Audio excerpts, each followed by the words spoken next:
നിയമസഭാ തെരഞ്ഞെടുപ്പിൽ പിണറായി വിജയൻ തന്നെ LDF-നെ നയിക്കും. ധർമ്മടത്ത് നിന്ന് 3-ാം തവണയും ജനവിധി തേടും. തുടർച്ചയായ വാർത്താ സമ്മേളനങ്ങളും ഉണ്ടാകും. CPM-ൽ 2 ടേം വ്യവസ്ഥയിൽ ഇളവ് വരും. മന്ത്രിമാർ രാഷ്ട്രീയം പറഞ്ഞ് സർക്കാരിനും മുന്നണിക്കും പ്രതിരോധം തീർക്കണമെന്ന് CPM സംസ്ഥാന സമിതി.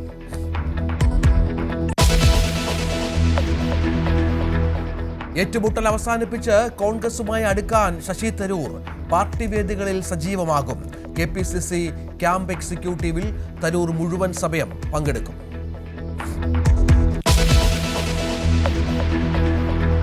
മുസ്ലിം ലീഗിനെതിരെ വീണ്ടും വെള്ളാപ്പള്ളി നടേശൻ മുസ്ലിങ്ങളെ ഈഴവർക്കെതിരെ തിരിക്കാൻ ശ്രമിക്കുന്നു. മുസ്ലിം സമുദായം മൊത്തമായി ഈഴവ വിദ്വേഷം പരത്താവുന്ന രീതിയിൽ മതസൗഹാർദ്ദമില്ലാതെ കലഹങ്ങൾ ഉണ്ടാക്കാൻ ഒരു കുൽസിത ശ്രമമാണ് ഇതിപ്പോൾ ലീഗ് നടത്തുന്നത്.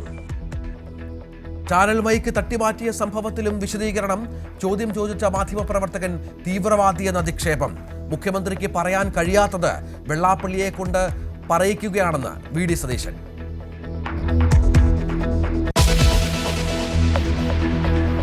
NSSന്റെ ഇടതനുകൂല നിലപാടിൽ തിരുത്തൽ. ശരിദൂരം ശബരിമല വിഷയത്തിൽ മാത്രം, മറ്റു വിഷയങ്ങളിൽ സമദൂരമെന്നും G സുകുമാരൻ നായർ. ശരിദൂരം ശബരിമല വിഷയത്തിൽ മാത്രമേ അതിനെ രാഷ്ട്രീയമായിട്ട് കൊടുക്കേണ്ട കാര്യം.